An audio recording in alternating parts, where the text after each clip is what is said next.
Hey, what's up? It's Dr. Memo from drmemogamboa.com. Hey, what's up? It's Dr. Memo from drmemogamboa.com. As close as I try to get to start them at the same time, they don't start at the same time. So one of them is my fan page, the other one is my personal page. And haven't shot it live in a while, so if you don't know who I am, my name is Guillermo Gamboa. I'm an optometrist here in the Chicagoland area. And this is my home office, my humble abode. And today I wrote a long post, and it was just got me thinking about a couple days ago. Me and my wife were watching a movie. It was on Netflix. Kids went to bed. It was about 9:30. Let's watch a movie, right? So we tend to stay up later than we're supposed to. So I'm still up right now. But and so we started watching a Netflix movie, a Netflix original, and it was a new movie that came out. It's with Chris Rock and Adam Sandler, and I thought it'd be kind of funny, and it was kind of funny. It was an okay movie. It wasn't awesome. But that's not really what this video is about. It's about well, I got to tell you about the movie, right? So if you're gonna watch it, spoilers coming up, right? But it just got me thinking about, in general, kind of how our mindset is. And if you've never seen me before, and I'd love to know where you're tuning in from. So thanks for joining me, guys, especially over here on the personal page. But so I was watching the movie, and basically, Chris Rock is just to kind of give you a breakdown. He's a heart surgeon, divorced, but he has 2 children, and he's wealthy.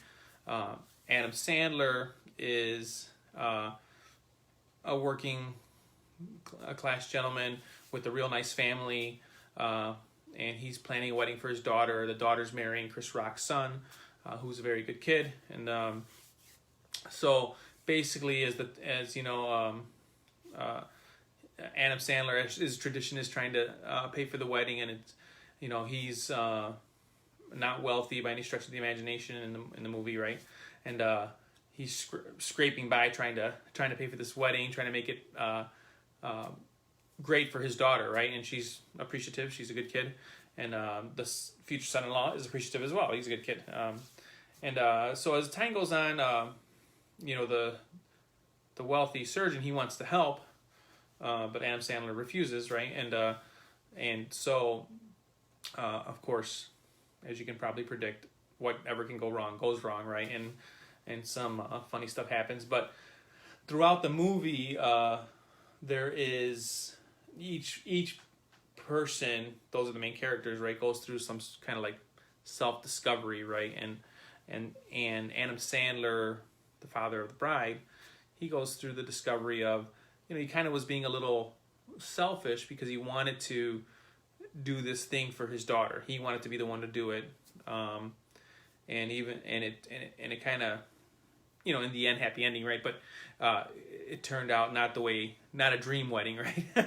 And he realized it's because it was possibly the last thing he would be doing for his daughter, as his daughter, and no longer married. And so it was more about him than it was about her. And he should have gone ahead and gotten the help from the wealthy surgeon, right? And now the surgeon, he was wealthy and seems to have everything, right? But throughout the movie, he's realized like his son is closer actually to Adam Sandler. His daughter he doesn't even know her, right? And so there you have it. Like in a lot of movies, we have the wealthy, well-off guy, but he's not happy, right?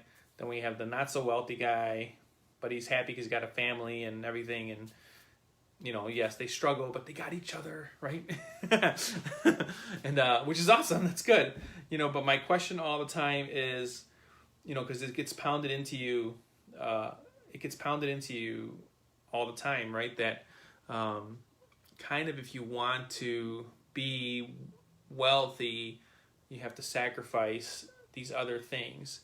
And I know, and that means family. And like for me, I know I fight with that all the time. That programming, and so I ask the question all the time: why can't you have both? right? Why can't it be and, right? Why can't you be wealthy and be successful and still have a close relationship with your family? Why does it have to be one or the other? Why can't you be a good dad, a good father, and still have, you know, the life you dreamed of, right? And so a lot of these movies, they come at you with that, because it's a great story plot, right?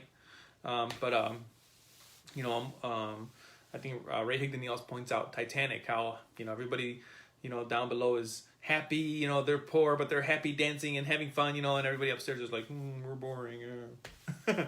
You know, but you know, it doesn't have to be that way. And so I am just here to say, you know, you can have both, right? I think it's and it's programming, right? Since I was a kid, right? You know, growing up Catholic and being Catholic now, even, you get that Catholic guilt, right? You don't want to be greedy. You don't want to be taking advantage of anybody. You don't want to do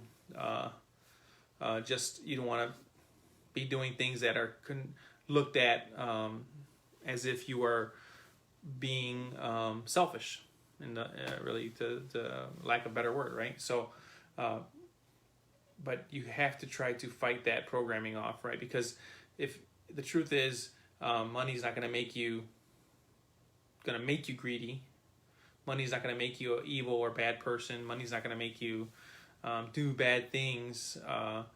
If it is, that was already in you to do that, you know. And so I think, you know, I think you can, with money, you can create a bigger impact, starting with the people you love, and affect their lives in a more impactful way.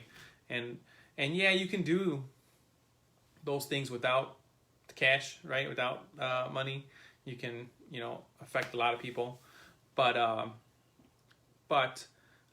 don't have to tell you that it's hard, right? I don't have to tell you that it's hard to have as great an impact when you don't have resources, right? Because that's what money is. It's a resource that you can use, right? Now, if you're resourceful, you can figure things out and get a lot of stuff done, no doubt about it, you know. And if you're willing, you can do all kinds of stuff for a lot of people, even if you're not a gazillionaire, right? But my point is that I think a lot of people, including myself,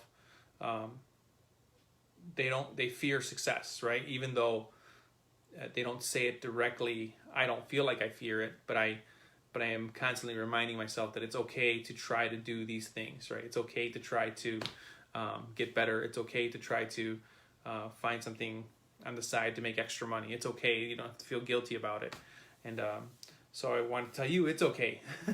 You know, so maybe you find yourself, I don't know if you ever have tried something and maybe had a little success with it, then all of a sudden you stopped, or something happened and you couldn't do it anymore. That's just basically like self-sabotage, right? And I did that a couple times. I made some money in some programs, and then I stopped.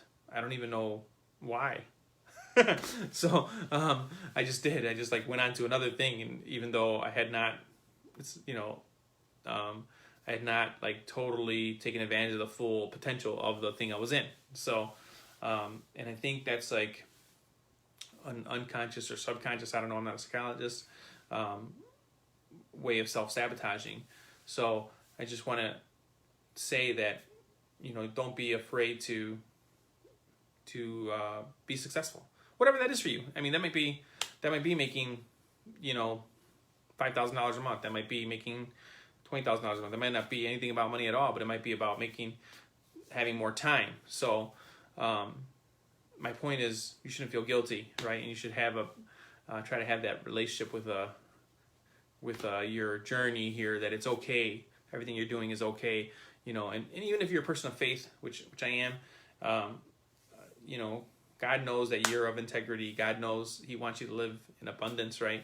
And God, He knows that your intentions are good. So, it's okay. He doesn't think you're selfish. He doesn't think you're greedy. He doesn't think that you're belittling your family because you're trying to do these other things. he doesn't think any of that stuff, right? So this is your permission slip to go ahead and rock it out and do awesome things with whatever it is you got planned. Because everybody has a plan, right? It's just a matter of executing and implementing and staying the course and not letting anybody bog you down, or any thoughts especially bog you down. Because definitely for me, I don't know about you, but for me, my own mind is my worst enemy sometimes. So if you can conquer that, if you can figure out how to get your mind in the right frame of mind, get your thoughts in the right frame of mind, then you will definitely be a step ahead of everybody else. All right. So hope you liked this video. If you did, you can give me some likes, whether you're seeing it on the business page or the personal page. And I appreciate you joining me.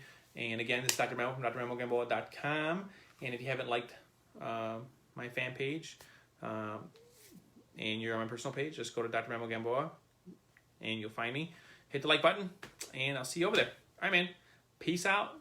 Love you guys, and take care.